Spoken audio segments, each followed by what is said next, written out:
Ladies and gentlemen, welcome back to the Ground and Pound podcast. The show, as always, we're hitting you with them elbows of knowledge. And I am joined by my co-host, Carlos. What's happening, Carlos? Absolutely nothing, brother. And the UFC heads to Kansas City this week for UFC Fight Night. Garry taking on Prates. And I'm excited for this one. If you haven't already, ladies and gentlemen, hit that like and subscribe button for all of the content over on the Ground and Pound podcast. We've got the banners up. We're ready to go. Carlos, are you ready to get into the prelims? Let's do it. Let's get it. And first up, we have Chelsea Chandler taking on Joselyne Edwards. And I'm going to pass this one over to the man, the myth, the legend, Carlos. Who do you have in this one? Okay, in this one, I ended up going with Joselyne Edwards. I don't think it's any secret. Both women have had weight issues in the past. Actually, in their last couple of fights, they've missed weight. Training at, ATT. Well, I was wrong again. Sorry. Training at Cesar Gracie Jiu-Jitsu. Chelsea Chandler. She knows the ground game. I'm going to assume that. And I think it's in her best interest to try to get it there, even though in most of her fights, she doesn't really seem to be active enough to get a takedown. Even in her stand-up, she doesn't seem active enough to get the finish or even win the decision, because I think she relies, she does have a good pot, okay? I think it's her straight left. Not sure if she was lefty or righty, but she does have a good pop in her rear hand. The problem being is she doesn't throw it enough or throw anything enough to set it up. I think that Joselyne's a little bit more savvy on the feet. She loves to attack that lead leg.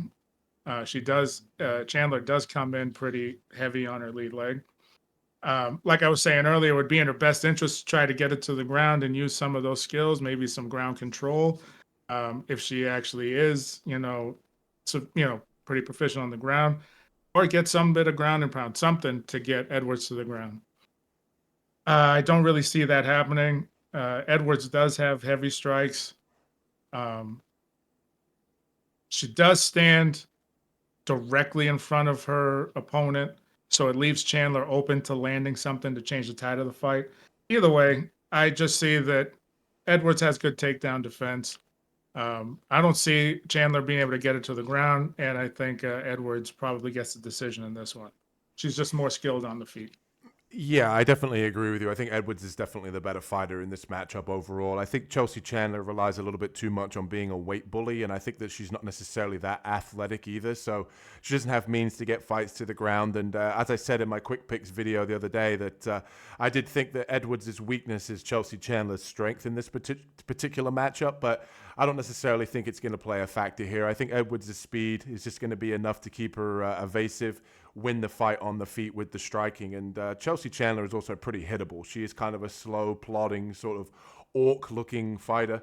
And the way that she fights realistically is she just tries to throw awkward combinations with the hands to get you pressed up against the fence, to back you up against the fence, get into some sort of clinch and body lock and try and get you to the ground. But I think Edwards, honestly, in her last fight, when she fought against Vidal, I thought that she did a good job of, digging for underhooks, staying off the fence, and ultimately she was able to get a third round submission with rear naked choke. So definitely conscious of her ground game. I think that she'd be best served, like Carlos said, to keep this one standing. 2 picks here for Edwards. It's hard to be confident because I wouldn't be surprised if Joselyne decided to grapple for some reason or get into the clinch and Chandler was able to get maybe 2 takedowns, 1 in the first, 1 in the second round, and win a decision. But medium confidence here that Joselyne Edwards keeps his fight on the feet, gets it done with the striking. And training at Extreme Couture, training at King's MMA, you have to think that those guys are going to come in here and give her that game plan and give her that knowledge that she should keep this fight on the feet and ultimately win a decision here. So 2 confident, or not necessarily confident, picks for Edwards to kick off the card.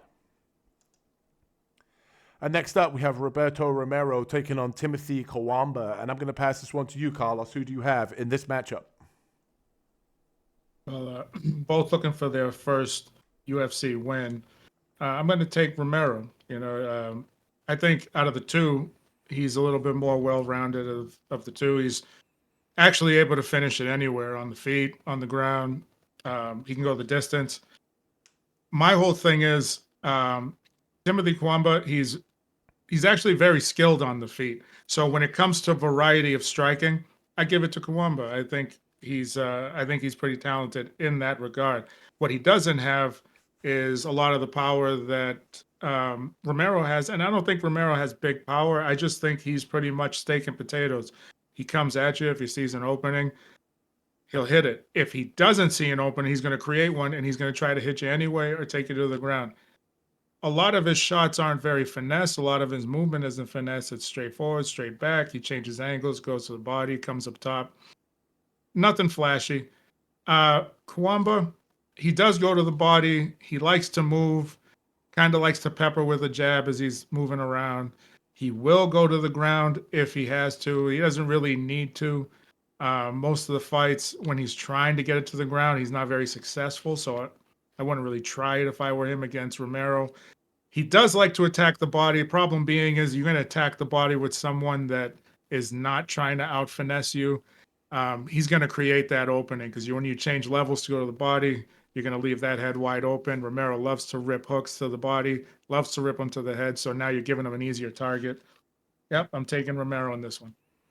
Yeah, 2 for Romero here. I was impressed with his short-noticed David Onama step up in competition there. He took that fight on, I think it was less than a week's notice, and he made a good account of himself. And I was impressed he was able to drop David Onama in that first round. David Onama obviously fighting later on in the card, rankings high up in the UFC, proven UFC fighter at this point. So if you can hang in there, if you can knock and drop down David Onama in that fight, then obviously you've got some sort of skills that, especially I think against a guy like Cuamba, 0-2 in the UFC, he's definitely going to be able to rely on in this particular matchup. And Romero impressed me as well, not necessarily with his cardio, but just his overall skill set. Supposedly he does have a brown belt in BJJ, does train over there at a good gym, and there was a lot of suspect issues about his cardio. People were saying, he looked like he slowed down in that fight against David Onama. After the second round, he kind of pretty much flat gassed, but I kind of put that down to the short notice aspect of that fight. I think here he comes in with a full game plan, a full training camp, and I think he's going to be able to get it done. And to me, Cuamba isn't really UFC level. 0-2 in the UFC. He did not look good in his last fight against Lucas Almeida. Got dropped multiple times in that fight. Cuamba does have a nice 1-2. Like Carlos mentioned, I think he's probably the better striker technically in this matchup. He did obviously land a couple of nice shots against Almeida, but to be honest with you, I mean, even his fight against Balaji Oki, I mean, he didn't look great in that fight. He didn't really look like he threatened too much. And he looks like the kind of guy to me that, he's very, I think you used the term, like, was it steak and potatoes? He is a little bit sort of basic to me. He doesn't necessarily stand out. He can mix in wrestling, but he kind of does that when he gets hurt. So, you drop him, he shoots for the legs. I think if he mixes in wrestling, that might help him get the victory here. But ultimately, I'm going to go with Romero to get it done. I think he proved enough against David Onama here that I think he can beat somebody like Timothy Cuamba. So 2 picks here for Romero in this particular matchup. And next up, we have Polyana Viana taking on Jaqueline Amorim. Is it Amor? Yeah, Amor. And I'll kick this one off. I'll be honest with you. Jaqueline, you should get this to the ground. She should find the submission. This should be a very basic breakdown here from me. And she's impressed me so far in the UFC, even though she did grab the glove and cheat in the Vanessa Demopoulos fight. She did it. She did everything she was supposed to do at the end of the day. She did get the fight to the ground. She did use her grappling skills, and I believe it's a 2-time Pan Am world champion in Brazilian Jiu-Jitsu. She has a great armbar. She's got great setups, and one of the things that I really did like about her is that you do see a lot of jiu-jitsu practitioners not be able to get fights to the ground. Well, with her, she's got good body lock, good trips, good takedowns. Not necessarily your blast doubles and singles, but she is able to get fights to the ground. And in this particular matchup, you see Polyana Viana as a finisher herself. So a lot of her wins coming inside the distance as well. So it should be an entertaining fight from that element. But the thing I noticed about Viana is she's decent in the first round. If she can't get you out of there, she does tend to tire, especially if you mix in the grappling, which is obviously what I think Amorim is going to do here. I honestly think that most of the time that with Viana, that when she does get the fight to the ground, or even herself, if she cannot finish you on the ground, she'll tire out from getting you to the ground and working hard. So either way, this all points for me for Jaqueline to get this fight to the ground. Probably find a submission inside first or second round. Fairly confident pick here for me. Carlos, who do you have in this particular matchup? Well, I also went with Jaqueline and Amorim. These two are pretty much like kind of the same fighter. Yes, it's a little different how Polyana goes about it. Like she's always trying to be very aggressive to get you down, which explains her sometimes suffering from the fatigue. But the other thing is, Amorim can actually hit pretty good too. You know, I've seen her tag a few people in some of her fights, probably not UFC level, but able to land some hard strikes to get you to the ground as well. Also, she doesn't have to do that. She doesn't have like high level wrestling, but she does a lot of foot sweeps and trips. She's able to get the fight to the ground in some way, and I do believe she's going to get there. Um, a lot of submissions on both sides. Polyana is also very well versed at defending, but she's also getting caught with submissions as well in some of her fights from lesser BJJ practitioners. So Amorim is going to get it done. Yeah, for sure. I was impressed with Amorim's ability as well on the ground, where she just flows from position to position as well. I did think that that was pretty impressive in most of her fights, and that's and a very, very nice recipe for her to be able to not get tired. I think that is also an issue in this particular fight, is the cardio difference once she gets the fight to the ground, that she's just going to flow from position to position and not even breathe heavy. So two fairly confident picks here on the Ground and Pound podcast for Amorim to get it done. Do you think she gets it done inside the distance, Carlos, or decision? That's a possibility. I think she can get it done probably late second round. Cool. And next up, we have Malcolm Wellmaker taking on Cameron Saaiman. Who do you have in this matchup? I like Cameron Saaiman. I think he's very good. I think both are very skilled. I would give the edge to Saaiman when it comes to output on the feet. Like his technique looks very crisp, and he throws in combinations. You know, he mixes his combinations as well. Malcolm, however, he carries a little bit more of the firepower. I think. I think he's a little bit of the heavy hitter of the two. He only throws like 1-2s at a time. Throws one leg kick, kind of naked. He doesn't mask it. He doesn't try to do anything different. Um, in my opinion, I think getting it to the ground would probably help Cameron out. I think he's probably going to find a little bit more success there. But then again, I've seen a lot of video on Wellmaker. His wrestling. He's very, very capable of getting back to his feet. Very capable of stopping a takedown. So everything told me to take Wellmaker, and that's who I'm going with. Mm.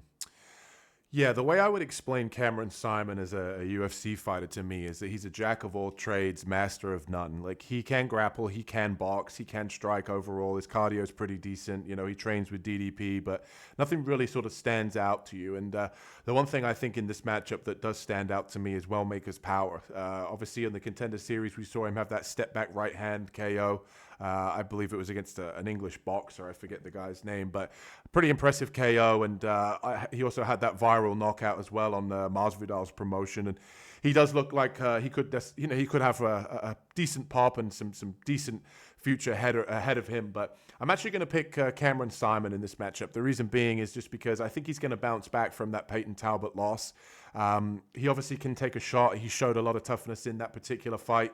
I just believe that with Wellmaker that there's some holes there. Like to me, when people are pressuring him and he likes to exchange or he likes to counter, he does leave the pocket with his chin up in the air. UFC debut as well, also on a big card with a big crowd. Obviously, he's not going to be used to that. Cameron Saaiman at this point, I think it's something like 5 or 6 UFC fights he's had now. So against even better competition in Peyton Talbot and Christian Rodriguez. So he's fought the tougher level of competition, and I just believe that he's going to bounce back. And I know he's had a year off, so usually I don't like to take people that have had a little bit of an extended layoff. But to me, at 24 years old, I think he's going to come back probably a little bit rejuvenated, maybe some new skill sets, maybe look a little bit improved. And to me, this fight really just comes down to the fact that Cameron Saaiman, I think, is going to have a little bit more experience inside the UFC octagon. And that's what I'm basing this pick off. I'm going to actually just ever so slightly lean to Saaiman here. You have to think as well, him training with DDP, that he's going to have a current champion in his ear, kind of telling him how to bounce back from that bad loss that he had against Peyton Talbot. And to me, when you look through Wellmaker's career overall, he hasn't necessarily fought the highest level of competition. So I'm just going to say that Cameron Saaiman here rises to the occasion and pretty much gets it done here using his UFC experience up until this point. So I'm going to go ever so slightly with Cameron Saaiman. And next up, we have DaMon Blackshear taking on Alatengheili. And I'm going to pass this one to you, Carlos. Who do you have in this matchup? So when I watch Alatengheili,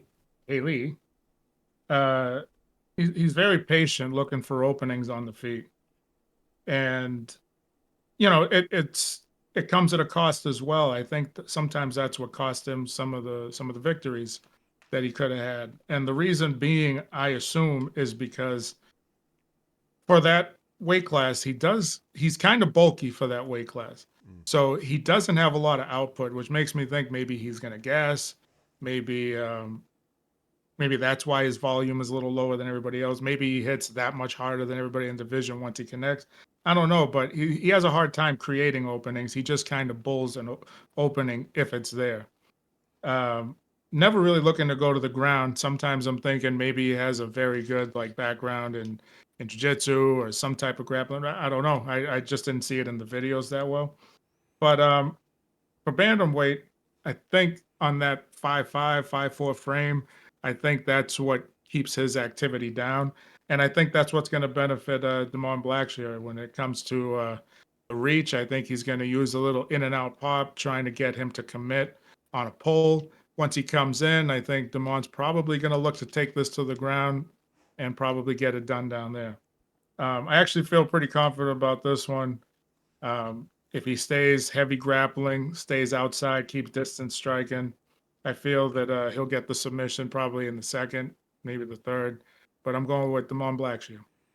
Yeah, 2 for Blackshear here for me as well. I don't necessarily think that Alatengheili is a bad fighter. I did see a few of his fights where he did mix in the wrestling. And it's kind of funny, Carlos mentioned about, he couldn't find times where he's wrestled, because in one fight he wrestles heavy, and then the next fight he's just striking, and you don't see a whole lot of wrestling at all. So he's never really been able to kind of gel the two together, and I think that's also another reason he's not necessarily had as much success as you would have liked, hopefully, in the UFC. And to me, I think if he initiates the wrestling here against Blackshear, I think that's going to be a world of trouble. I think Blackshear's proven to be very dangerous on the ground. One of only a few fighters to get a twister inside the UFC. He's also demonstrated as well that he's got athletic striking. He's got a nice pop. In his fight against Cody Stamann, he was able to drop him, take his back, and choke him out. So obviously, the reach advantage here, the athleticism, the speed. I think he's the much more technical striker on the feet. I think he's more live for a finish on the ground. I think realistically here, I think Alatengheili, even though he does have a little bit of a wrestling base, he's not necessarily that technical. When it comes to the striking as well, he kind of just wings punches. He's not necessarily that fundamental. I do think in terms of Blackshear's striking that he would be best served, kind of mixing it up with the wrestling and the striking here, just to kind of keep Alatengheili guessing and just make sure that he kind of exits the pocket safely with his chin tucked, because Alatengheili will throw bombs at times. But yeah, I feel fairly confident here in Blackshear. I think he should be able to either find the submission or maybe even catch Alatengheili on the feet. But 2 reasonably confident picks here for DaMon Blackshear to get it done. Now that you say that, I must have picked the 3 fights where he didn't do any wrestling. Because I watched 3 of them. I didn't see any bit of wrestling. I watched a couple of them, and it is literally like that. That's what made me write in my notes that he kind of mixes it in, but he doesn't ever mix them in together. It's so strange. He's like a different person on different nights. But 2 savvy veterans that we can rely on being the same fighters, hopefully, this weekend is Chris Gutierrez taking on John Castaneda. And I'll start this one off, and I'll just go with John Castaneda here. To me, the reason I have a hard time trusting Chris Gutierrez is because I always tend to find that he kind of fights on the outside. He throws the jab, he throws the low kick, like I explained in my quick picks video the other day. And to me, it comes down to a volume game. I don't think he has the respect of his opponent. So when he throws, his opponent is always walking him down, always moving in, always shooting for takedowns, just because he can't really keep his opponent off of him. He's relying on doing the damage with the low kick. I do think as well, John Castaneda does leave himself a little bit exposed at times, coming in a little bit wild. We have seen him caught in the past, but I can rely on Castaneda to push a pace all 3 rounds. I think that he's just going to come forward, be the more aggressive fighter. We've obviously seen this fight rebooked time and time again. I wasn't able to see the exact reason why it was rebooked. I'm not sure if Carlos saw it or not, but I just trust Sexy Mexi Castaneda here to get it done. I believe the pressure is going to be enough. I think he can mix in takedowns, which has proven to be an issue for Chris Gutierrez in the past. And I just don't like the fact that the main weapon that you have is the calf kick and not necessarily enough pop to keep guys off you. So not necessarily a confident pick here for Castaneda for me. But yeah, I'm going to go with Sexy Mexi Castaneda to get it done. Carlos, who do you have in this matchup? Well, I'm glad you don't feel confident in Castaneda because I picked Gutierrez in my notes here. The first thing I write is just stay busy. If he can find a way to stay busy, he'll probably do enough to win the decision. He loves watching the destruction that he causes on people's legs with that calf kick, and that's great. That is awesome. And then he'll go to the body a little bit with that kick. He never comes in and closes the distance to try to get anybody out of there. If you break that distance, he throws like a couple, like maybe a 2, maybe a 1, but nothing else to keep you off. The problem is like even when he has you hurt and you're limping around the ring and you're struggling to move, there's no sense of urgency. I need him to do that. Need him to have a sense of urgency. I wish I could call him right now and tell him. But I am banking on the fact that he is going to push the pace. Why? He needs to. He's 33. He needs to prove a little something. You can't let Castaneda come in while you've already been established in this sport and push you around. Castaneda is a grinder. He likes to push the pace. That's usually the kryptonite for somebody like Gutierrez, but I think he's going to be able to slow him down with some leg kicks, possibly incorporate something else, maybe a punch, maybe an elbow, maybe some knees, anything to get him out of there. Some dissension here on the Ground and Pound podcast. We'll see who's right on Saturday at Kansas City. And if you haven't already, hit that like and subscribe button, people, if you enjoy the content. And let's get into the next set of matchups. And I'm going to kick this one off. We have Evan Elder taking on Gage Young. And if you guys aren't aware and you're not familiar with Gage Young, he is stepping in on short notice to replace Evan Elder's last opponent, whose name I am not going to try to pronounce. I'm not 100% sure. But basically, Gage Young hasn't necessarily fought the highest level of competition. If you look through his record, most of the people that he has beaten outside of the UFC on the regional scene has been very, very low-level competition. And even if you look at tape of him, you know, he can mix in the wrestling. He does have respectable striking, but he's doing it against very, very low-level competition. I actually looked and saw most of his opponents don't even have winning records themselves, so that only leaves me to really point here to Evan Elder. And Evan Elder, we've seen him inside the UFC now, so I expect him to kind of come in and put his best foot forward. Definitely a step down in competition from the opponent that he was supposed to have. And to me, one of the things I noticed about Evan Elder is that he does show a lot of toughness. He does mix in the wrestling, which I like. I think that might be a good idea here if he mixes in the wrestling against Young to kind of tire him out if he's not had a full training camp. Just kind of go cardio for cardio here and just grind on him. Hopefully Evan Elder's cardio will hold up here, which it should, obviously, if he's had a full camp. The only thing I will say about this particular matchup is they are very similar stylistically, so it is kind of hard to know how good somebody is until they do get to the UFC level. But Young did actually lose on the Contender Series to Sakilde, who is in the UFC now, which isn't necessarily a bad loss because he looked pretty good against Kevin Doucette. So maybe Young comes out here and surprises us. I know from the betting line this week that the line started with Evan Elder as a pretty big favorite. Some money's come in on Young. But I'm going to go with Evan Elder here. I think he gets it done. I like the fact that he's had a full camp. Young as well, only 24 years old at this point too. So a little bit hard to trust, especially on short notice. So give me Evan Elder here and a medium to sort of confident pick here. Carlos, who do you have in this matchup? I'm also going with Evan Elder. I believe the fact that Gage hasn't had the competition as Elder. And them being, I do think that. I think they're very similar in their approach to fighting. I think their style's pretty similar. I just think that Elder's probably going to be a little bit more physical than him just because he's not prepared for the fight. And I think that he's just going to put the pressure on him. I watched that fight he had with Nazim Sadikov. Yeah. And yeah, when you get that type of matchup, it's very difficult to display your abilities because if you look at that fight and you look at Gage versus Elder, you're going to think, oh, he's got some ground. He can make some headway. you just don't understand how good Sadikov actually is. So I think Elder is usually the bully in most of his other fights that I've seen, except for that one. And I think that that's what he's going to do to Young.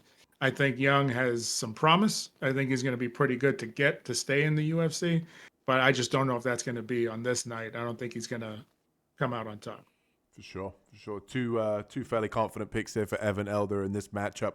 And hopefully we see Young again, maybe to show off his skills. Hopefully the UFC maybe gives him another contract at 24. Still very young, still a prospect. So we'll see how he gets on this Saturday at Kansas City. And next up, this is one for the fans. We have Jimmy Flick taking on Matt Schnell. And I'm going to pass this one to you, Carlos. Who do you have in this matchup? Going to have to take Matt Schnell. I like Flick. I think he's a funny guy, funny looking dude. You know what I mean? He's a little bumpkin from the country. He's ready to go to war. Problem is he fights with a lot of toughness, takes a little bit of a beating. Once he gets to the ground, he can work a little magic and sneak out a victory. The problem is if Matt Schnell can just keep him at distance, don't even get into a clinch up against the cage, like, because that's one of the only ways Flick is going to be able to get you down. Just keep your range, stay outside if you can. You got the reach advantage. You got a little bit of the advantage in everything. Just keep moving. You actually move better than Flick does as well. So if you let this get to the ground, not that Schnell cannot hang with him on the ground, it's just if that's the only way he has to win, why don't you keep that stay off the ground? And I think this should be, I'm just saying, I think it should be an easy matchup for Schnell.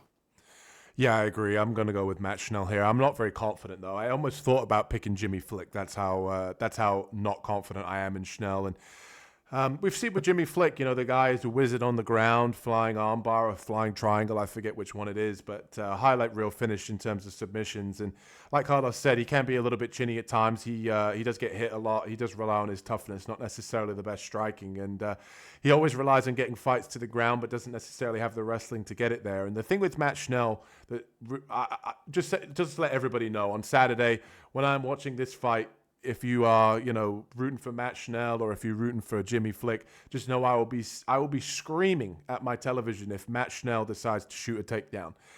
Just purely because I'm not betting on Matt Schnell or anything like that, but like Carlos said, fight IQ-wise, you keep this fight on the feet. Matt Schnell has the better footwork. He has the better striking. We've seen Jimmy Flick pretty much have zero striking defense. It should be 1 + 1 = 2. Matt Schnell should be able to get the hands going. He should be able to flick up on the feet. And don't get me wrong, Matt Schnell does have the grappling. He does have good jiu-jitsu, but you want to play into the cards that, are going to help you get it done. You're going to want to play to your strengths. And I think here, if he keeps his fight on the feet, he should be worlds apart. I think he should be able to get it done. He'll probably look like a very confident pick if he keeps the fight on the feet. I just have a weird feeling he's not going to, and he's going to grapple, and Jimmy Flick might get the submission, which is why I'm not confident. But I'm going to pick Matt Schnell here to keep it on the feet, get it done with the hands, and ultimately knock out Flick, which I do hate because I do like Jimmy Flick. I do think he is pretty entertaining to watch. Kill or be killed kind of matchup here. But 2 picks for Matt Schnell in this matchup before we get to the main card. And if you haven't already, hit that like and subscribe button, people, for the main card of UFC Fight Night Kansas City. Prates taking on Ian Garry. And in this matchup, we have Andre Muniz taking on Ikram Aliskerov. And I'm going to pass this one to my co-host, Carlos. Who do you have in this matchup, Carlos? I'm taking Aliskerov in this one. Aliskerov can bring this fight anywhere he wants to, pretty much. Muniz he's dangerous on the ground, yes. His build, he's very big for the weight class. Very top heavy, wide shoulders, broad back, long reach. And there's no doubt in my mind he's a strong guy. The problem is I think Aliskerov's wrestling could probably just smother a lot of the submission attempts. I think Aliskerov could get the submissions that he wants to either. And if he doesn't want to strike, I think he feels perfectly comfortable getting on the ground. And if he wants to, I think he's a lot better on the feet. He's got better movement. I think Muniz is probably, not that he doesn't have good movement, but he moves like he's, very lethargic. He's got very slow, kind of hulking movements. Everything just kind of points to Aliskerov when it comes to the feet. He can bounce. He can be light on his feet. He can throw some hammers. Yeah, Aliskerov all the way. Yeah, I feel very confident in Ikram Aliskerov here. I think this is honestly a matchup the UFC's given him to just kind of say, hey, thank you for stepping in and fighting Robert Whittaker on short notice. And, here's a guy that we know that you can beat. He's going to light him up with the hands. I think the striking difference here in Ikram with the boxing and the power, I think he's going to be the much more technical striker. And if Muniz does decide to wrestle, he does have good BJJ, but Ikram does have the much higher level wrestling. So he can control wherever this fight goes. So he can pretty much take it wherever he wants. If he wants to take him down, I think he'll survive there, no problem. We've seen in the past that Muniz has been out-grappled, even though he is a high-decorated black belt himself. Against Brandon Allen, for example, Brandon Allen was able to submit him and take him down whenever he wanted to, pretty much. So I just don't trust Muniz's striking either. I feel like it's we said earlier, like, meat and potatoes, very meat and veg sort of thing. But he honestly isn't even that. Like, it's kind of poor. It's just a jab and a 1-2. He definitely came to MMA a little bit too late. 35 years old as well at this point. Definitely the slower, less athletic guy. I think he's a little bit too bulky as well. Ikram here, very confident pick. I think he flatlines him. And all the people saying, he's coming off the KO loss, that was short notice, flying across the world, taking on Robert the Reaper Whittaker, who is, still a top 3, top 2 guy in the division. And his other losses to Khamzat Chimaev, who, is pretty much going to be fighting for a title soon, most likely. So, 15-0 with the asterisks of those two against high-level guys. Muniz is not on that level. I think Ikram comes out here and puts him out on the feet. So confident pick here for Ikram Aliskerov for me. And next up, we have Nicolas Dalby taking on Randy Brown. Who do you have in this matchup, Carlos? I went with Randy. Good old Randy Brown. He's just taller, more explosive, longer strikes, good takedown defense. I like him in this matchup, but the problem is like there's really nothing exceptional about him. He has good physical gifts, but for some reason against like higher levels, he can't put it together. Same thing with Dalby. He's not someone that stands out in the crowd, but he loses to about the same caliber of fighter that Randy Brown loses to. It's just physically, Randy Brown has the speed, the power, the athleticism, the movement. So this is a pretty even matchup. Looking at them and watching video on him, you'd think Randy Brown is going to beat him. That's why I had to take him. But Dalby does some things that allow him to stay in the matchup and then push through and get a victory. So I'd like to say I felt confident in Randy Brown, but I don't. But I'm going to go with him in this one because I feel like he should.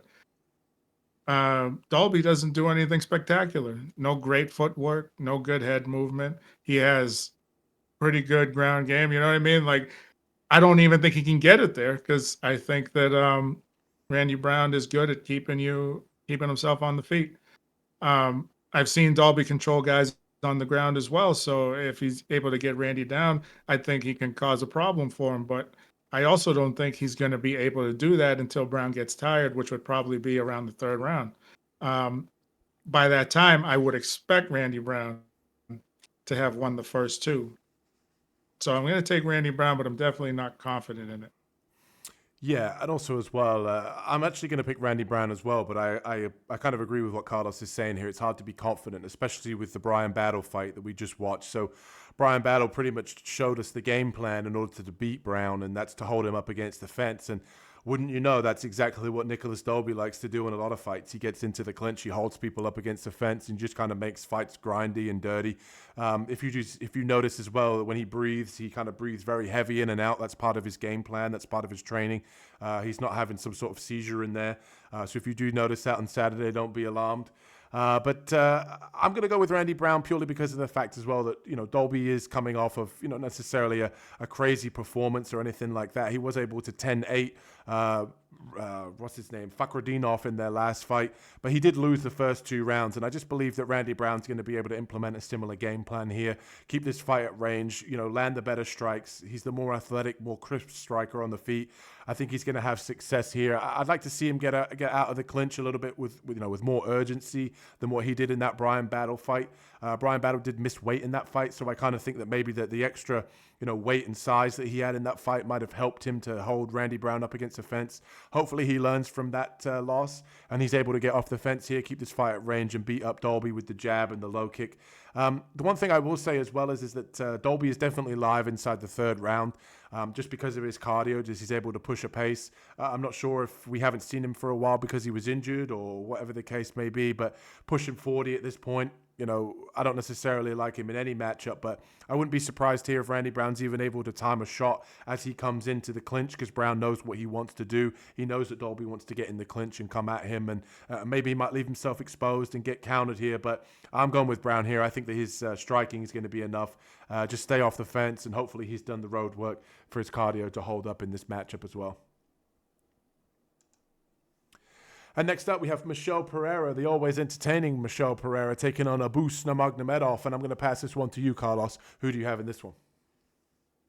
Well, this is another guy, Michel Pereira, who's got all the physical gifts in the world that give him the ability to do flying knees, spinning wheel kicks, you know what I mean? Like, he does it all, that backflip to the foot stomp on the ground.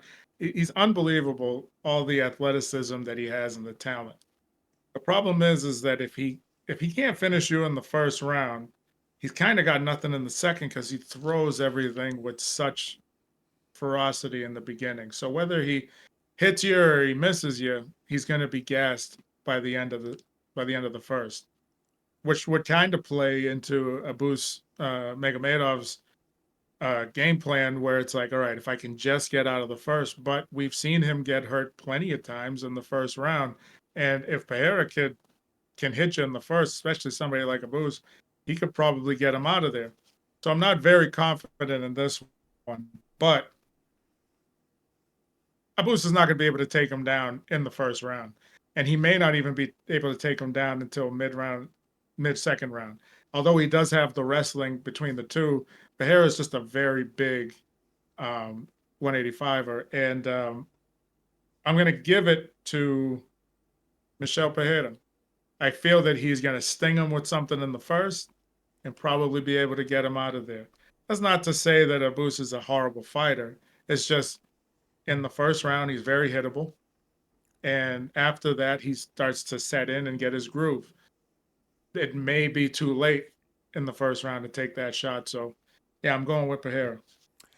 Yeah, I was very interested to see who you picked this week, Carlos, because I actually, originally, when I first looked at this matchup on paper, I was like, oh, yeah, 100% Michel Pereira. But after doing tape study, I'm actually going to pick Abus here. I think Abus Nurmagomedov, I think he showed a good showing of himself in this last fight. He came in probably the best shape that I've ever seen him in. He's been training over at American Top Team, so obviously have to believe that, arguably the best gym, other than maybe the Fighting Nerds right now, to be at. And he goes over to Dusseldorf, Germany to train, but comes over and spars with the likes of who was it he was training with? He had the last fight with Bruno Ferreira. I was thinking of a different opponent, but in the last fight against Bruno Ferreira, he mixed in the grappling when he got hurt, which I liked. Obviously, a rangy kickboxer, has nice power on the feet. Another thing that I liked as well is when you see guys with the last name of Nurmagomedov and they're pretty much striking in most of their fights, and they come out and, you don't really kind of remember too much about the wrestling. Once he did get hurt in that fight, he was right onto the wrestling, right into the takedown. And it wasn't sort of, I'm hurt, let me panic wrestle. It was a nice time shot. He understood in the next round after that, hey, let's get this fight to the ground. And ultimately, he was able to pull off the third round submission. And I think the nutritionist that he's employed, deserves a pay rise because, like I said, he looked honestly in the best shape that I've seen him in. Even the commentary team kept commenting about it. And, when you talk about physical specimens, a guy like Michel Pereira, obviously, as Carlos mentioned, physical specimen himself, but doesn't have the cardio. And I just think in this particular matchup, I can't trust him, to necessarily get a boost out of there. They're going to have to obviously tell him, hey, stay on mind your P's and Q's, keep this fight at range. I think he needs to be all the way in or all the way out here against Pereira. And I think the thing with Pereira is he showed in the Fluffy Hernandez fight that, if you take what he's got in that first round, then he pretty much has nothing else left. So I'm going to go with a boost here. I think that he's going to probably clinch, wear on the muscles of Pereira, maybe mix in wrestling early and get this fight to the ground. And I think after that, Michel Pereira is going to be finished. He's going to be washed due to his gas tank. And I'm picking a boost here. And I wouldn't be surprised if Pereira does finish him inside the first. He can finish anybody inside the first. But if you look at who he's been beating, the level of competition isn't exactly on the same caliber as Magomedov here. So I'm picking Magomedov as a slight underdog. And that brings us to our next matchup here, and David Onama taking on Giga Chikadze. And I'm going to pass this one to you, Carlos. Who do you have in this matchup? It's anyone that has as many weapons as Giga Chikadze, I would say I would take him, especially the way that he uses them. Very, very quick, sharp movement, no fat on it. Everything is clean, right to the point, especially the Giga kick. If Onama can be a little wary of that, I think he'll be okay.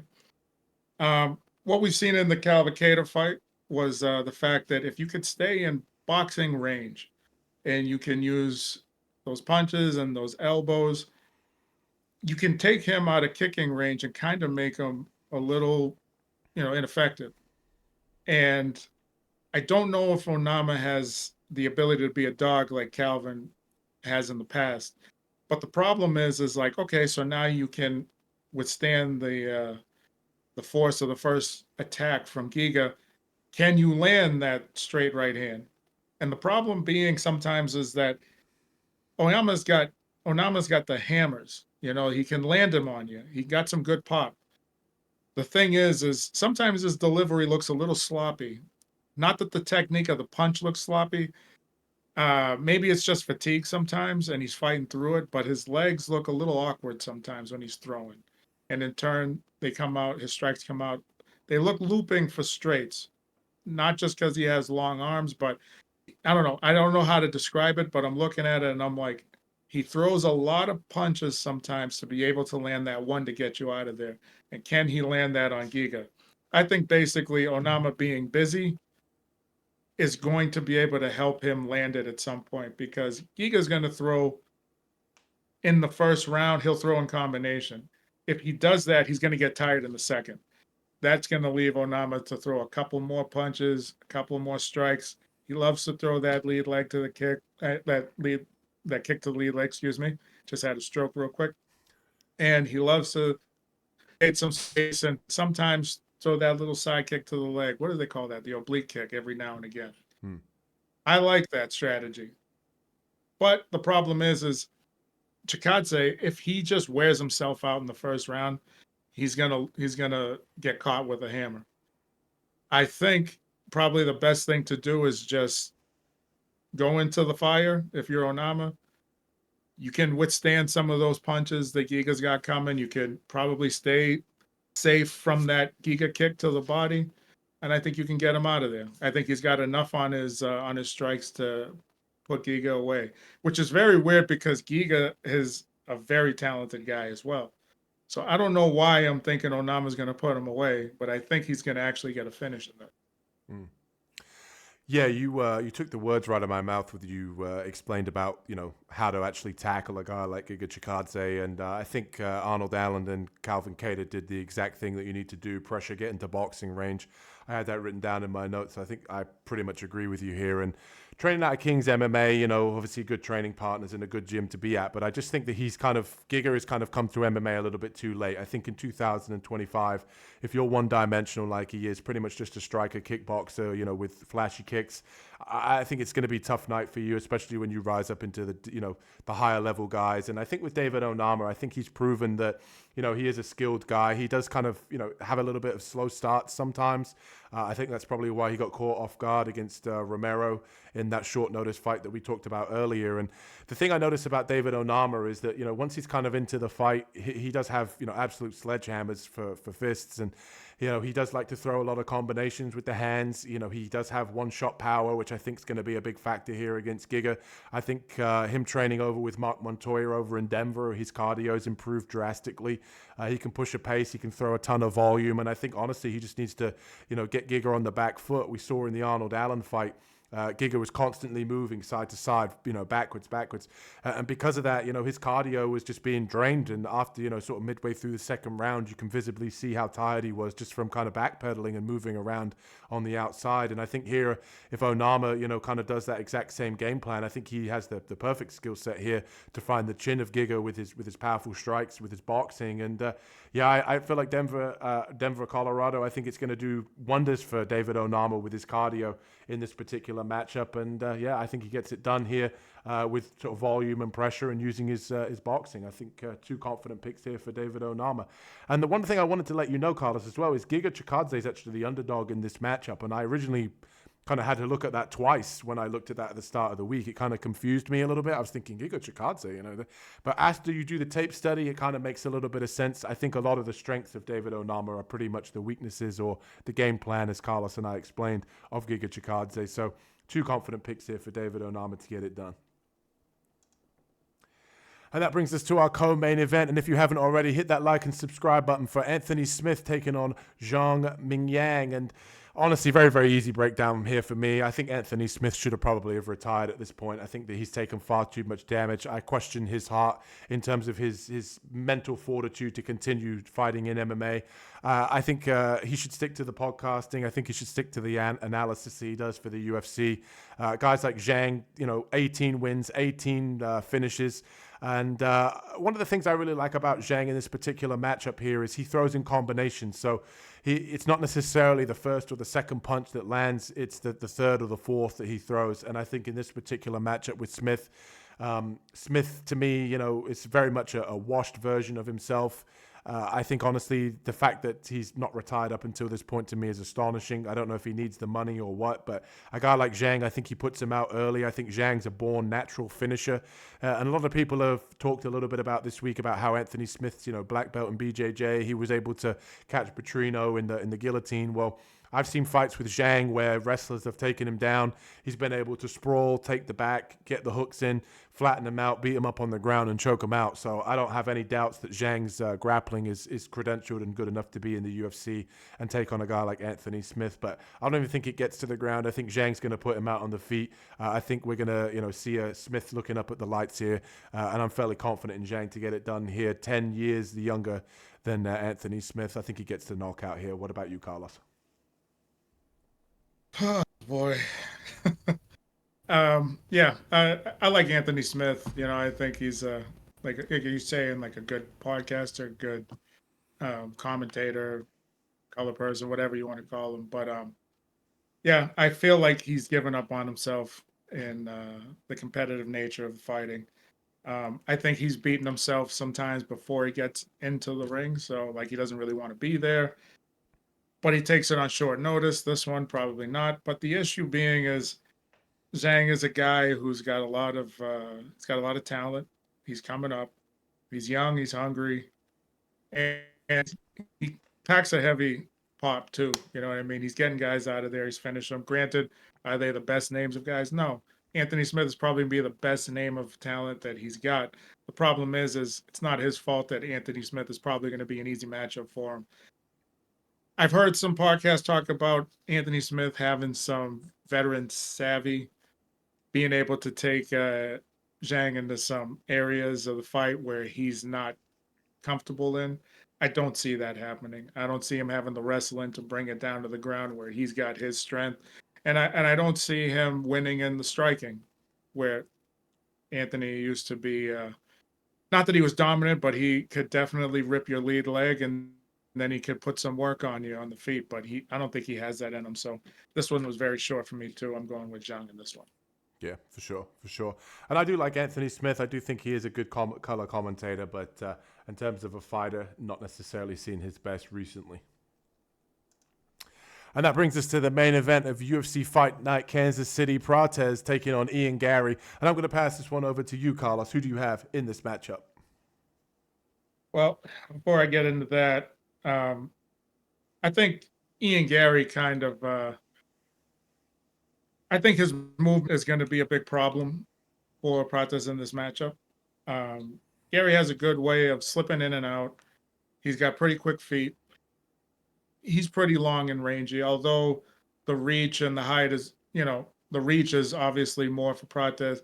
The height's about the same, but I feel like Garry's in and out movement is going to play some problems because although Prates likes to stalk you, he's also got to be wary of the fact that Ian has that rear kick that, that rear high kick that comes up very quickly. And I'm sure he's going to be able to defend that. And he likes to come down the middle with the 1-2. And it's very quick when he does it. With that said, I did hear some things about Garry's going to take this to the ground. And he does like to bring you, and that's one of his better skills is he likes to bring you to a spot in the fight where he feels you're not very, efficient at. The problem is I think everybody's just assuming that Carlos Prates doesn't have a ground game. You know what I mean? Like, yes, okay, he's been able to keep everything on his feet, and yes, he has stand up, and he's been putting people away. That's great. Why would you think that the fighting nerds don't have any ground game? You have all this talent, but nobody knows how to fight on the ground. And I think you're going to be surprised at his jiu-jitsu once he gets to the ground as well. What I love about Prates is the fact that, if Snoop Dogg could be a fighter, if you know what I mean? Like, it's Carlos Prates. He's relaxed, he's smooth, he's, I don't know, he's soft on his feet. He doesn't he fights flat-footed, but he's also very light on his feet as well at times. He's not fast, takes his time, looks for the opening. And I love that about him. The guy can fight all day and not get tired. He could probably fight 10 rounds if he wanted to, 10 5-minute rounds. We haven't seen his grappling, so we don't know what it does to him. But what I will say is, with the way that he throws his strikes and he's putting people out, like I said, he could grapple all day and he can throw 10,000 punches in a fight. He's probably, all he does is turn his body. He doesn't rip into anything. He just turns, and that's where the power is. I remember telling you that one time before.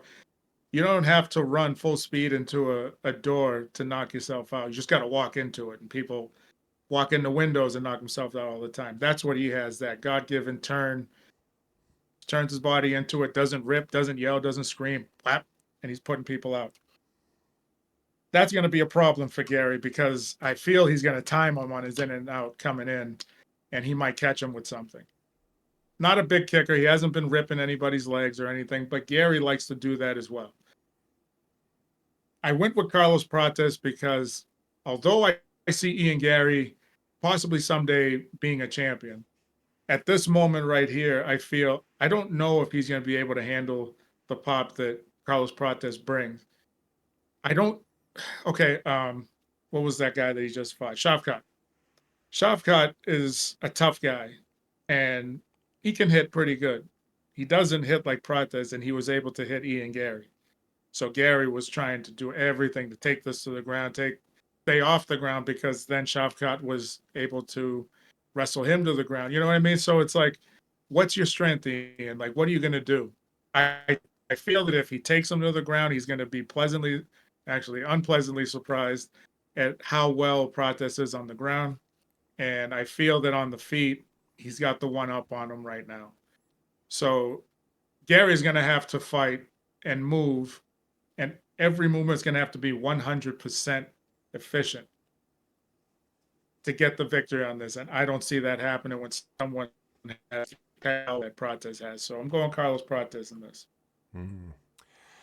I was interested to see who you picked in this matchup. I texted Carlos earlier on in the week just to see, and I said leave it in suspense for me. We'll see. But Carlos D-O-double-G Prates, I guess, he definitely smokes like Snoop Dogg, that's for sure, after his wins and losses. But yeah, obviously, if you guys weren't aware, obviously on the channel, I do my dog of the week every single week. That's my favorite betting underdog for this week. And Carlos Prates, he is my dog of the week. Check that video out if you haven't already for a more detailed breakdown. But Ian Garry, obviously, I've never really been too high on Ian Garry. I do think that he is a good fighter, but I don't necessarily see a lot of what a lot of other people see. I think he is talented, but I think a brash talking Irishman just rubs people the wrong way, or rubs people the right way in terms of, them wanting to get a Conor 2.0. I don't necessarily think that he's anything like Conor. I don't think he's anything like a next superstar or anything like that. I think he's a top 10 to 15 ranked guy. One of the things I do like about Ian Garry, though, that I've noticed is he gym hops a lot, which I think works in his favor in some sense, because every single time we see him, we see an improved version of him. So obviously in the Shavkat Rakhmonov fight, he mixed in some grappling. His cardio is good. His striking, he trains over with Diego Lima at one point as well, which I like. And just the constant moving of gyms, I think he's getting different training partners and trying to always be a student of the game. So I do like that from him. Overall, as a fighter, I think that's definitely a good skill set that he has. And I think it's a good mentality to have as well. In this matchup, I don't think it's going to matter what he does. I think Carlos Prates has proven that he's at the right gym. He's at Fighting Nerds, which is on an absolute tear right now. I don't think you can deny how much success the Fighting Nerds have had. And I agree with Carlos as what he said about the ground game. I think if Ian Garry decides to try to get this fight to the ground, I think Prates' jiu-jitsu and ground game is probably going to be something that Ian Garry's surprised about as well. But I think this one takes place on the feet, if I'm being honest. I think Garry's in and out movement will cause problems. I think once Prates gets the timing down of Ian Garry, I think maybe round 3 or round 4, we see Prates land a big shot as Ian Garry comes in. I think he times the KO. I think he puts Garry out. And for all the people that are sort of sitting here saying, I don't necessarily, he didn't get knocked out by Shavkat, et cetera, Ian Garry's been tagged by much lesser competition inside the UFC on multiple occasions. And I think if a guy like Prates, kind of gets his timing, he does start a little bit slow, which could work in Ian Garry's favor, especially as a 5-round fight. We could see that play in Garry's hands if, the first couple of rounds are close, and then Prates kind of picks it up a little bit later on. Garry might have a couple already in the bank. He might win a kind of weird decision there, but ultimately, I think Prates is going to put him out rounds 3 or rounds 4. I think if he stays off the fence, he gets out of the clinch and just keeps his fight at range, I think he'll have a lot of success. And I just haven't seen enough from Garry that's going to suggest that he's going to stop this Fighting Nerds Carlos Prates run. He's finished everybody inside the UFC, Prates, and that's why he's my dog of the week. And if you've enjoyed the content so far, ladies and gentlemen, hit that like and subscribe button. We appreciate all of the love and support. And if you haven't checked it out already and you're wondering what's coming next on the channel, we have the best bets video for UFC Fight Night Kansas City. Prates taking on Ian Garry, coming to you live by the end of tomorrow, Thursday. I'm going to bump it up to tomorrow to get it done for you guys. And Carlos, before we wrap things up, is there anything that you want to say to the adoring fans? All I got to say is thanks for dealing with, I don't know why, I felt like I got off to a slow start, and then I felt that I kept rambling the whole time. So I hope everything came out well. I hope you guys got enough information to make your picks, to question us next time, put like and subscribe, write in the comments, tell us what you think about it, tell us what you thought I said was stupid or not stupid. We're brilliant, but we're idiots as well. So that's all I got for you. Yeah, absolutely. If you guys have you want to voice your opinions, please feel free to. I try and get to the comments as soon as possible. So if you guys want to let me know who you guys have, if you disagree, agree, let us know in the comments section. We appreciate all the liking and subscribing we've seen recently. And check out some of our other videos on the channel. We have some short form content, some quick pick videos that we've been doing, Dog of the Week. And obviously Carlos and I do try to, mix up the content here and there for you guys. But we appreciate everything that's going on here in the Ground and Pound podcast. We'll see you guys in the next video. Peace. Peace.